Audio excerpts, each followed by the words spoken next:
غريبة كيف الأثمار تساقط من جذوعي ليه، وأنا نخل غدا خيره على من كان يسقونه. نخل عز مع برض عزيزة ما بها تعطيه، أخذ من صبرها صبره بنى من طيبها ركونه. سقاه الله من خيره ولا فكر أحد يسقيه، رفع نفسه على عزه لين اخضرت غصونه. ويوم أثمر فتح صدره على الطيبة يمد يديه في وقت به الطيب يذمونه. ولكن هبت رياح الزمان الغادرة والتيه، بها سوس النخيل اللي فلا يمكن يبيدونه. رياح هزت الغصن الخضر في ظنها تثنيه، وهو ما ينثني غصنه سوال اللي كسالونه.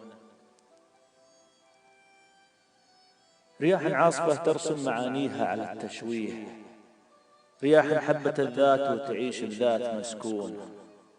وهو ثابت على ساقه يعيش الوقت ويعانيه، يصيح بصوته لكن وين اللي يردونه. عزاه يعيش في وقت تشابه مره وحاليه، عزاه يعيش في حال قليل اللي يعيشونه. وانا مثل النخل مثلي من اول عمره التاليه، اعاني وقتي القاسي وعاني قسوة طعونه. وانا ما اقول الاثمار تساقط من جذوعي ليه، لأن كل من يثمر كثير الناس يرمونه. عبد الله بن مطلق العجلة.